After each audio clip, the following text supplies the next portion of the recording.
وسلموا على حبيبه الكريم أما بعد فقد قال الله تبارك وتعالى في القرآن المجيد والفرقان الحميد فأعوذ بالله من الشيطان الرجيم بسم الله الرحمن الرحيم أن اشكر لي ولوالديك صدق الله العلي العظيم وصدق رسوله النبي الأمين الكريم ونحن على ذلك لمن الشاهدين والشاكرين والحمد لله رب العالمين۔ سارے حضرات مل کر بآواز بلند درود شریف پڑھ لیں۔ اللہم صلی علی سیدنا شفیعنا حبیبنا مولانا محمد بارک وسلم صلاۃ و سلام علیک یا رسول اللہ صلی اللہ علیہ وسلم۔ درود شریف سے ہی اندازہ لگ گیا کیا آپ سننا چاہتے ہیں؟ بلند آواز سے پڑھیے درود شریف۔ اللہم صلی علی سیدنا مولانا محمد بارک وسلم صلاۃ و سلام علیک یا رسول اللہ صلی اللہ علیہ وسلم۔ شہر کے اندھیرے کو ایک چراغ کافی ہے، شہر کے اندھیرے کو ایک چراغ کافی ہے، 100 چراغ جلتے ہیں ایک چراغ جلنے سے، 100 چراغ جلتے ہیں ایک چراغ جلنے سے۔ جہاں رہے گا وہیں روشنی لٹائے گا، جہاں رہے گا وہیں روشنی لٹائے گا۔ کسی چراغ کا اپنا مکان نہیں ہوتا، جہاں رہے گا وہیں روشنی لٹائے گا۔ کسی چراغ کا اپنا مکان نہیں ہوتا، دیا تو بجھ گیا پر کسی کا دل تو جلتا ہے، دیا تو بجھ گیا پر کسی کا دل تو جلتا ہے۔ چلے آؤ جہاں تک روشنی معلوم ہوتی ہے، چلے آؤ جہاں تک روشنی معلوم ہوتی ہے۔ اور امام عشق و محبت فرماتے ہیں، لحد میں عشق رکھے شہ کا داغ لے کے چلے، اندھیری رات سنی تھی چراغ لے کے چلے۔ کتاب رحمت قرآن مجید فرقان حمید برہان رشید کا پارہ نمبر 21، سورہ لقمان کی آیت نمبر 14۔ ہمارا تمہارا پروردگار فرماتا ہے، انشکر لی ولی والدیک، میرا شکر ادا کرو اور اپنے ماں باپ کا شکر ادا کرو۔ آیت پاک کی ترتیب پر آپ غور فرمائیں۔ اللہ نے اپنے ذکر کے بعد فوراً جب ذکر کیا تو کسی پیر صاحب کا ذکر نہیں کیا، کسی مالدار کا ذکر نہیں کیا۔ اللہ نے اپنے ذکر کے ساتھ فوراً جس کا ذکر کیا وہ کوئی اور نہیں، وہ ہمارے آپ سب کے ماں باپ ہیں۔ اللہ نے فرمایا انشکر لی، میرا شکریہ ادا کرو، ولی والدیک، اپنے ماں باپ کا شکر ادا کرو۔ اللہ کا شکر کیسے ادا کریں؟ بے شمار نعمتیں اللہ نے عطا فرمائی۔ اللہ کی نعمتوں کو اگر گننا چاہیں، شمار کرنا چاہیں تو اللہ کی نعمتوں کو گن نہیں سکتے، شمار نہیں کر سکتے۔ قرآن میں اللہ خود فرماتا ہے وَإِن تَعُدُّوا نِعْمَتَ اللَّهِ لَا تُحْصُوهَا، اللہ کی نعمتوں کو شمار نہیں کیا جا سکتا، اللہ کی نعمتوں کو گنا نہیں جا سکتا۔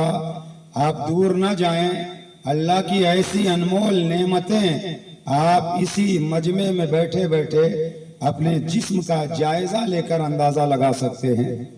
اللہ نے چلنے کے لیے جو 2 پیر عطا فرمائے، اللہ نے پکڑنے کے لیے 2 ہاتھ عطا فرمائے، اللہ نے دیکھنے کے لیے 2 آنکھیں عطا فرمائی، اللہ نے سونگھنے کے لیے ناک عطا فرمائی، اللہ نے دیکھنے کے لیے 2 آنکھیں عطا فرمائی، اللہ نے سننے کے لیے 2 کان عطا فرمائے، اللہ نے بولنے کے لیے زبان عطا فرمائی۔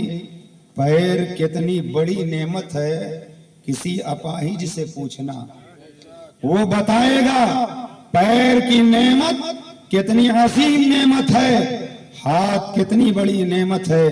کسی اس آدمی سے پوچھنا جس کا ایک ہاتھ کٹ گیا ہو یا دونوں ہاتھ خراب ہو گئے ہوں، وہ بتائے گا ہاتھ کتنی بڑی اللہ کی عظیم نعمت ہے. کسی اندھے سے پوچھئے آنکھ کتنی بڑی عظیم نعمت ہے، اندھا بتائے گا آنکھ کتنی بڑی عظیم نعمت ہے. کسی بہرے سے پوچھئے کان کتنی عظیم نعمت ہے، کسی گونگے سے پوچھئے زبان کتنی عظیم نعمت ہے. اللہ نے بے شمار نعمتیں عطا فرمائی. اللہ کی نعمتوں کا شکریہ ادا کیسے کریں؟ 1 منٹ کے اندر انشاءاللہ میں وہ عمل بتانے جا رہا ہوں. اگر آپ نے اس پر عمل کر لیا تو گویا آپ نے اللہ کا شکر ادا کر لیا. اس آیت پاک کی تفسیر کے اندر حضرت سفیان بن عیینہ رضی اللہ تعالیٰ عنہ نے فرمایا اگر کوئی بندہ 5 وقت کی نماز پڑھتا رہے گویا وہ اللہ کا شکر ادا کر رہا ہے. 5 وقت کی نماز کوئی ادا کر رہا ہے گویا وہ اللہ کا شکر ادا کر رہا ہے. 5 وقت کی نمازیں پڑھتے رہو، اللہ کا شکر ادا کرتے رہو. ماں باپ کا شکر کیسے ادا کیا جائے؟ ماں باپ کا عظیم مقام ہے، ماں کا باپ کا اونچا مقام ہے. ماں کا باپ کا شکریہ ادا کیسے کیا جائے؟ اس لیے کہ ایک صحابی ہمارے تمہارے نبی کی بارگاہ میں آئے. آنے کے بعد کہنے لگے یا رسول اللہ، ایک ایسا علاقہ، ایک ایسی زمین جو سنگلاخ زمین، پتھریلی زمین، نوکیلی زمین، وہ زمین اتنی گرم، وہاں پتھر نوکیلے اور زمین اتنی گرم. آقا اگر وہاں تازہ گوشت کا لوتھڑا رکھ دیا جائے تو فوراً وہ کباب بن جائے. یا رسول اللہ، ایسی سخت زمین پر، ایسی پتھریلی زمین پر ہم نے اپنی ماں کو اپنے کندھے پر بٹھا کر 6 میل پیدل چل کر کے سفر کیا ہے. آقا کیا میں نے اپنی ماں کا حق ادا کر دیا؟ میرے آقا نے فرمایا جب تم ماں کے شکم میں تھے اور تمہاری وجہ سے تمہاری ماں کو جو جھٹکے آتے تھے درد کے، شاید کسی ایک جھٹکے کا بدل ہو گیا ہو. آپ اندازہ لگائیں ماں کا مقام کتنا اہم، باپ کا مقام کتنا اہم. اگر کوئی 50 کروڑ ماں باپ پر خرچ کر دے پھر بھی ماں باپ کا حق ادا نہیں ہو سکتا. کوئی اربوں روپیہ ماں باپ پر خرچ کر دے پھر بھی ماں باپ کا وہ حق ادا نہیں کر سکتا. اللہ کے نبی حضرت موسیٰ علیہ السلام آپ سفر میں تھے، اچانک رب کی طرف سے وحی آئی، اے موسیٰ سفر تمہارا طویل ہے، سفر لمبا ہے. اے موسیٰ یہی قریب میں میرا ایک بندہ رہتا ہے، اس کے پاس چلے جاؤ، دیکھو تمہارے لیے سواری کا انتظام کر دے. موسیٰ نبی ہیں، پیغمبر ہیں. اللہ نے جب وحی کیا تو آپ اس بستی میں گئے اور ایک اللہ کا ولی بیٹھا تھا. آپ نے جا کر اس سے سلام کیا اور آپ نے فرمایا میں اللہ کا نبی ہوں، مجھے موسیٰ کہا جاتا ہے. تو اللہ کے ولی نے کہا جواب دینے کے بعد میں آپ کو جانتا بھی ہوں پہچانتا بھی ہوں. پہلے ملاقات نہیں ہوئی، کبھی پہلے آمنا سامنا نہیں ہوا. آپ سب لوگ کہتے ہو میں غوث اعظم سے محبت کرتا ہوں، غوث اعظم کو جانتے ہو پہچانتے نہیں ہو، کیونکہ جب دیکھا نہیں پہچانو گے کیسے؟ اللہ کے ولی نے کہا میں آپ کو پہچانتا ہوں، جانتا ہوں. کیوں؟ مصطفیٰ نے فرمایا مومن کی فراست سے ڈرو، وہ اللہ کے نور سے دیکھا کرتا ہے، وہ اللہ کے نور سے دیکھا کرتا ہے. اس نے کہا میں جانتا بھی ہوں پہچانتا بھی ہوں. موسیٰ علیہ السلام نے کہا اللہ نے بھیجا ہے میرے لیے سواری کا انتظام کرو. موسیٰ نبی ہیں, جس کے پاس بھیجا گیا وہ ولی ہے. نبی کا مقام بڑا ہوتا ہے, ولی کا مقام نبی سے چھوٹا ہوتا ہے. ہو سکتا ہے کوئی کہے نبی ولی کے پاس گئے, نبی ولی کے پاس گئے, نبی ہو کر ولی کے پاس گئے تو نبی نبی ہے, ولی ولی ہے. اللہ کی منشا یہ تھی کہ نبی کے ذریعے سے ولی کا مقام پہچنوا دیا جائے تاکہ لوگوں کو پتا چل جائے ارے جب ولی کا یہ مقام ہے تو نبی کا مقام کیا ہوگا, اور جب نبی کا مقام سمجھ جاؤ گے تو نبیوں کے نبی کا مقام کیا ہوگا. بریلی سے اعلیٰ حضرت بول اٹھے سب سے اعلیٰ و اولیٰ ہمارا نبی, سب سے بالا و اعلیٰ ہمارا نبی.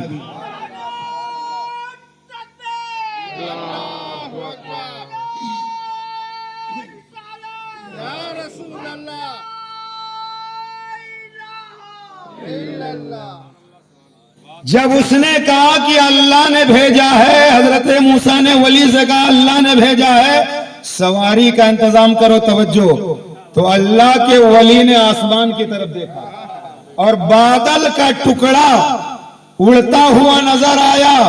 اس ولی نے اشارہ کیا, بادل کا ٹکڑا زمین پر آ گیا, بادل کا ٹکڑا زمین پر آ گیا. اب بھی نہ سمجھو گے, ارے ولی اشارہ کر دے بادل کا ٹکڑا زمین پر آ جائے, نبی اشارہ کر دے ڈوبا ہوا سورج پلٹ آئے, نبی اشارہ کر دے چاند دو ٹکڑے ہو جائے, نبی اشارہ کر دے ابو جہل کی مٹھی میں کنکری کلمہ پڑھنے لگے. سبحان اللہ سبحان اللہ. اشارہ کیا, بادل کا ٹکڑا زمین پر آیا.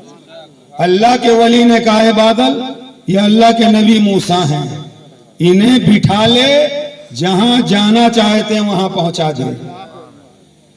تو موسیٰ علیہ السلام بیٹھے, بادل کا ٹکڑا لے کر چلا.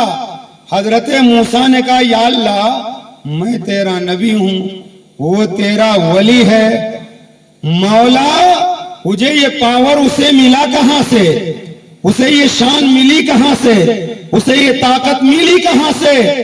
اللہ نے جواب دیا اس کی ماں کی وجہ سے. سبحان اللہ سبحان اللہ. اس کی ماں کی وجہ سے. موسیٰ نے کہا وہ کیسے؟ رب نے فرمایا اپنی ماں کی ہر بات وہ مانتا تھا, اپنی ماں کی ہر بات وہ مانتا تھا. مگر سننا, ایک مسئلہ بھی سن لو, اگر ماں کہے نماز پڑھنے نہ جاؤ تو یہاں ماں کی بات نہیں مانی جائے گی. اگر ماں کہے داڑھی چہرے پر نہ رکھو یہاں ماں کی بات نہیں مانی جائے گی. ماں کہے مجھے سنیما گھر میں پہنچا دو یہاں ماں کی بات نہیں مانی جائے گی. ماں کی بات وہی مانی جائے گی جو بات ماننے والی ہے. حضرت موسیٰ سے رب نے فرمایا یہ اپنے ماں کی ہر بات مانتا تھا, ماں کی خدمت کی وجہ سے اسے یہ مقام ملا ہے. مصطفیٰ نے فرمایا ہما جنتو کا و نارو کا, ماں باپ ہی تمہاری جنت ہیں, ماں باپ ہی تمہاری دوزخ ہیں. کیا مطلب؟ ماں باپ کی خدمت کر لے جنت مل جائے گی, اگر ماں باپ راضی نہیں تو جنت نہیں ملے گی. اب میں ان اندھ بھکتوں سے کہوں گا, میں ان اندھ بھکتوں سے کہوں گا جو ہر آئرے گہرے پیروں کے پیچھے گھومتے ہیں اور کہتے پیر صاحب دعا کر دو, پیر صاحب دعا کر دو. کامل پیر ہے دعا قبول کی جائے گی, اگر پیر کامل نہیں ہے تو اے اندھ بھکتو کان کھول کر کے سن لو, جعلی نکلی پیروں کے دن بھر پیر دباتے رہو, پیر دعا کرے گا کوئی گارنٹی نہیں قبول ہو یا نہ ہو, لیکن تیری ماں ہاتھ اٹھا کر کے اگر دعا کر دے گی گی تو خدا کی قسم تیری ماں کی دعا رب کی بارگاہ میں قبول ہو جائے گی. سبحان اللہ سبحان اللہ. اللہ اکبر. یا رسول اللہ الا اللہ. آج گاؤں گاؤں میں جھگڑا پیروں کی وجہ سے، آج جگہ جگہ جھگڑا پیروں کی وجہ سے ہے. آپ اگر کوئی چشتی بزرگ ہے، آپ قادری ہو، آپ چشتی بزرگ کو برا کہو گے، اس کا مرید آپ کے پیر کو برا کہے گا. آپ اگر صابری سلسلے سے ہو اور آپ نقش بندی سلسلے کے بزرگ کو برا کہو گے، وہ آپ کے پیر کو برا کہے گا. اس لیے قادری ہو ہمارا ہے، چشتی ہو ہمارا ہے، نقش بندی ہو ہمارا ہے، صابری ہو ہمارا ہے، وارثی ہو ہمارا ہے، ابو لولائی ہو ہمارا ہے، مداری ہو ہمارا ہے، اشرفی ہو ہمارا ہے، رضوی ہو ہمارا ہے، ہر سنی پیر ہمارا ہے. سبحان اللہ. مگر پیر کو دیکھو، پیر صاحب نماز پڑھتے ہیں کہ نہیں، پیر صاحب روزہ رکھتے ہیں کہ نہیں، پیر صاحب شریعت کے دائرے میں رہ کر کے زندگی گزار رہے ہیں کہ نہیں. مجدد الف ثانی فرماتے ہیں کوئی ہاتھ کی ہتھیلی پر سرسوں جما کر ہوا میں اڑتا ہوا نظر آئے، شریعت کے خلاف وہ ولی نہیں ہو سکتا، وہ ولی نہیں ہو سکتا. اس لیے ہر سنی پیر کا احترام کرو، اور مرید کسی بھی سنی پیر کے ہو تو آپس میں جھگڑا نہ کرو. نبی کو تمہارے لوگ گالی دیتے ہیں، نبی کی شان میں لوگ توہین کرتے ہیں، نبی کی ناموس کی جب بات آتی ہے تب سانپ سونگ جاتا ہے. نبی کی بات آتی ہے، ناموس رسالت کی بات آتی ہے، تب خاموش ہو جاتا ہے. اور پیر صاحب کو کسی نے کچھ کہہ دیا تو تلوار نکال کر آ جاتا ہے، لاٹھی لے کر آ جاتا ہے. یاد رکھنا، ارے پیر بعد میں بخشو آئے گا، شفاعت کا دروازہ پہلے میرے نبی کھولیں گے، نبی شفاعت پہلے کریں گے، پھر بعد میں لوگوں کو اجازت ملے گی. سبحان اللہ. تو پیر کی اگر کوئی ادنا سی گستاخی کر دے، مائک بھی وکلانگ ہو رہا ہے میری تقریر میں، بس 2-3 منٹ اور اچھے وکلانگ ہو جاتے ہیں. تو میں عرض یہ کر رہا تھا کہ جھگڑے میں آپ مت پڑیے. کوئی بھی سنی پیر ہے آپ اس کا احترام کیجئے. اب تو ٹوپی دیکھ کر لوگ پہچانتے ہیں، اب تو گمچھا دیکھ کر لوگ پہچانتے ہیں، اب تو ٹریڈ مارک دیکھ کر لوگ پہچانتے ہیں. شریعت پہلے ہے، شریعت پہلے ہے، طریقت بعد میں ہے. شریعت پہلے ہے، طریقت بعد میں ہے. کچھ جاہل کہتے ہیں شریعت الگ ہے، طریقت الگ ہے. یہ مولویوں کے جھگڑے ہیں، ان کے چکر میں مت پڑو. معاذ اللہ، شریعت پہلے ہے، طریقت بعد میں ہے. میں ایسے سمجھایا کرتا ہوں، کبھی کبھی کسی کا سر گنجا ہو، سر میں ایک بال نہ ہو، وہ مانگ نکال سکتا ہے؟ نہ ترچھی نکال سکتا ہے، نہ بیچ سے نکال سکتا ہے. سر میں اگر بال ہوں گے تو مانگ نکالی جائے گی. صحیح بول رہا ہوں؟ ارے تو زور سے بولیے، ڈر کاہے کو رہے ہیں؟ سر میں اگر بال ہوں گے تو مانگ نکالی جائے گی، سر میں بال نہیں ہوں گے تو مانگ نہیں نکالی جائے گی. شریعت اصل ہے، طریقت اس کی فرع ہے. شریعت کو اگر کہہ لیا جائے کہ یہ سر کے بال کے مثل ہے، طریقت مانگ کے مثل ہے. ارے جب سر میں بال نہیں ہوں گے تو مانگ کیا نکالی جائے گی؟ جب شریعت ہی نہیں ہوگی تو طریقت کہاں سے آ جائے گی؟